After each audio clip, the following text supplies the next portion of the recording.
અરવલ્લીના મોડાસા ગ્રામ્ય પંથકમાં ખેતરોમાં જળબંબાકારની સ્થિતિ સર્જાઈ છે। ભારે વરસાદને કારણે ખેતરોમાં પાણી ભરાયા હતા। મોડાસાના મડાસણા ગામે ખેતરો અને હાઈવે પાણીમાં ગરકાવ થયા હતા। મગફળી, સોયાબીન સહિતનો પાક પાણીમાં ગરકાવ થયો હતો। પાણીના નિકાલના અભાવે વાવેતર નિષ્ફળ થયો હોવાનો પણ દાવો ખેડૂતો દ્વારા કરવામાં આવી રહ્યો છે।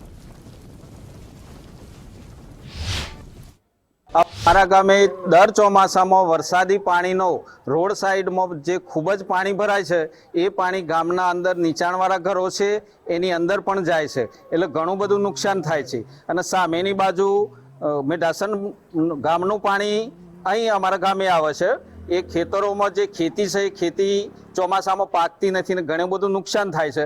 આ બાબતે અમે વારંવાર મેઢાસણ ગામ સરપંચ સાહેબને પણ રજૂઆત કરી છે। અરવલ્લી જિલ્લામાં અત્યાર સુધીમાં 2 ઇંચ કરતાં વધુ વરસાદ મોડાસા ખાતે ખાબક્યો છે। મોડાસા કરતાં જે આસપાસના જે ગ્રામ્ય પંથકો છે તે પંથકોની અંદર વધુ પ્રમાણમાં વરસાદ ખાબકવાને પગલે અનેક ઠેકાણે પાણી ભરાયા છે। હાલ અત્યારે આપણે મોડાસાના મડાસના પાસે છીએ।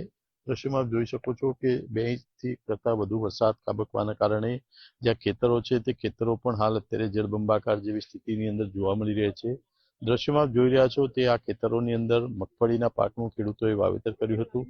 સારું ઉત્પાદન મેળવવા માટે ખેડૂતોએ મોંઘા ભાવે બિયારણ લાવી વાવેતર કર્યું હતું, પરંતુ વધુ પડતા વરસાદના કારણે અત્યારે આ ખેતરો બિલકુલ પાણીની અંદર ગરકાવ જોવા મળી રહ્યા છે। ખેડૂતોને મોટા પ્રમાણની અંદર જે વાવેતર કર્યું હતું તેની અંદર લાખો રૂપિયાનું નુકસાન થયું છે।